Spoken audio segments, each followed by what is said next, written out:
Bonjour à tous et bienvenue dans ce Morning Bull Live. Nous sommes le 27 novembre 2023. Cette fois, Thanksgiving, c'est fini. On passe à l'étape suivante.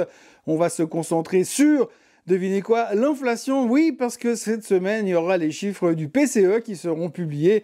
Et forcément, ça va tout nous changer. Non, ça va rien nous changer du tout. De toute façon, on sait bien évidemment que l'inflation est vaincue, l'inflation est mise à terre et qu'il n'y a plus trop de questions à se poser. Mais on aura encore une fois la confirmation en cette fin de semaine, jeudi, ça fera, comme quoi l'inflation, selon le chiffre préféré de la Fed, le PCE, eh bien, est toujours sous contrôle et est complètement maîtrisée, ce qui devrait corroborer nos inflexions bullish sur l'avenir des marchés financiers.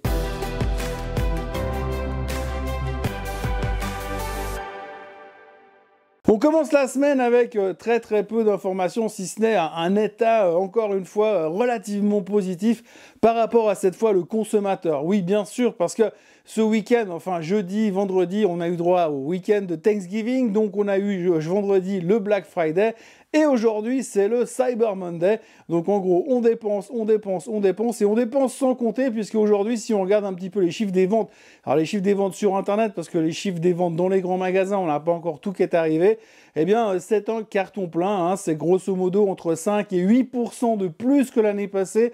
On a doublé les ventes sur Internet depuis 2017 sur les mêmes périodes, donc ça cartonne, le consommateur est en pleine bourre. Alors c'est assez symptomatique, parce qu'on nous dit quand même que sur certains chiffres, le consommateur a changé ses habitudes. Eh bien hier, on l'a vu, il n'en a rien changé du tout, il continue à claquer comme il veut.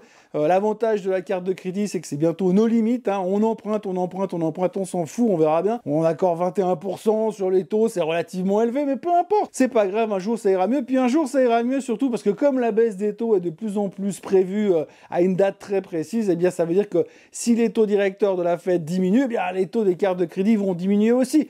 Donc quand vous passez de 21% de taux sur votre carte de crédit à 19%, c'est un énorme soulagement qui va vous tomber dessus immédiatement. Bref, tout ça pour dire qu'il y a crise économique ou pas crise économique, ralentissement économique ou pas ralentissement économique, hausse des taux qui freine l'inflation, peu importe, le consommateur est toujours à fond dans ces périodes-là.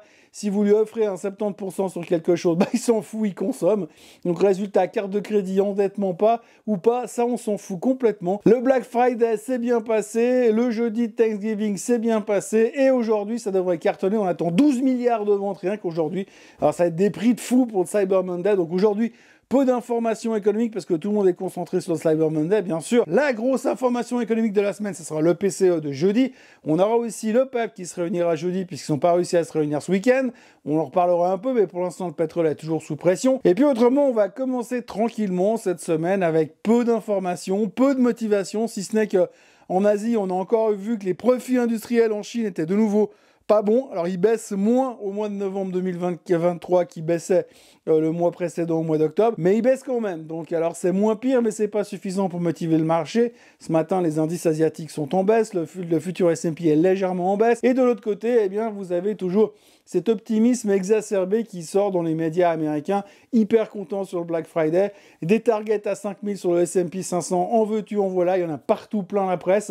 C'est plus la question de savoir si on va y aller, c'est la question de savoir quand c'est qu'on va y aller. Je vous l'ai déjà dit hier dans le Swiss Bliss. Et puis autrement, eh bien, les gens sont optimistes comme jamais, semble-t-il. On voit la volatilité, regardez le graphique de la volatilité qui est au fond du bas, qui est quasiment à 12%. On dirait qu'elle est juste dans le coma. L'indice Greed and Fear, il n'est pas encore en extrême greed, mais il est quand même bien haut dans le greed, donc les gens sont hyper confiants, hyper positifs. On voit vraiment pas ce qui pourrait nous arriver. Alors c'est un peu symptomatique, parce que quand on regarde l'économie mondiale, quand on regarde ce qui se passe à droite ou à gauche dans les informations, si vous regardez le téléjournal le soir, vous avez juste envie de vous ouvrir les veines à la fin du téléjournal, mais globalement, eh bien, nous on s'en fout. Sur les marchés, il y a toujours un optimisme exacerbé qui se ressent à tous les niveaux. Les Magnificent Seven continuent de cartonner, c'est de la folie furieuse.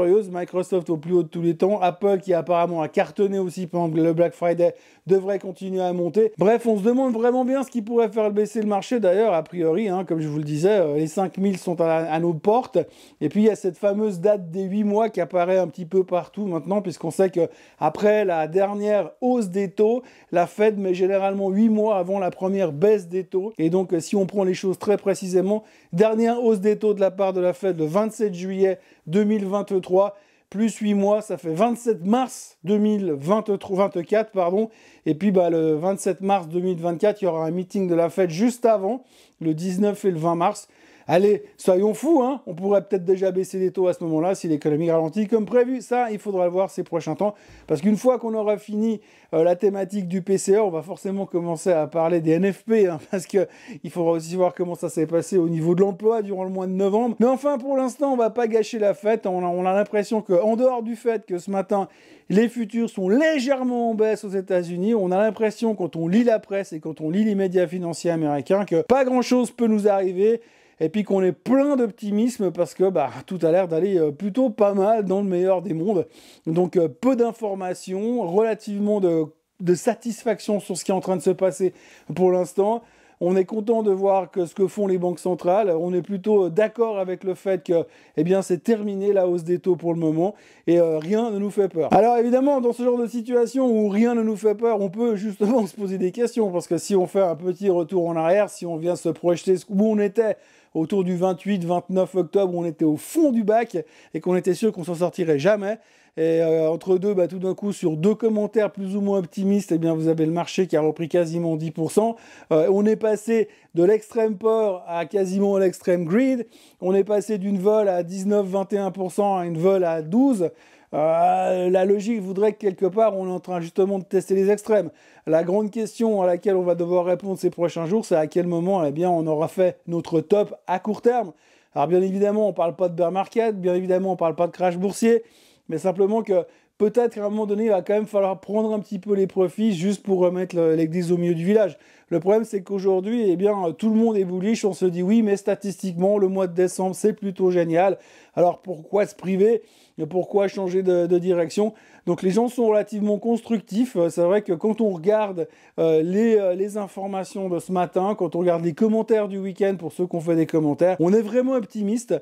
Et pourtant, quand on regarde un petit peu le reste, c'est peut-être pas aussi évident d'être aussi optimiste que ça, mais visiblement, cette séparation, ce fossé entre Main Street et Wall Street, ça n'a jamais été aussi grand. Et puisqu'aujourd'hui, Wall Street, il est sur son cheval noir à plein galop et ça cartonne, et de l'autre côté, Main Street, ça rame un petit peu dans tous les sens. Même si, après ce week-end de consommation, complètement délirante, après ce week-end de consommation complètement délirante, on pourrait se poser des questions sur l'état mental ou sur l'état financier du consommateur.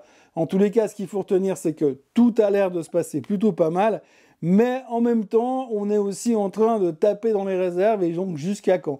En tous les cas, ce qu'il faudra retenir de ce week-end, c'est que l'Américain moyen, qui nous faisait peur au niveau de la consommation, démontre qu'il a encore du pouvoir de consommation et que c'est pas simplement quelques petites hausses de taux d'intérêt qui vont l'empêcher de dépenser et de fêter Thanksgiving. Maintenant, on n'a plus qu'à aller voir comment ça va se passer après.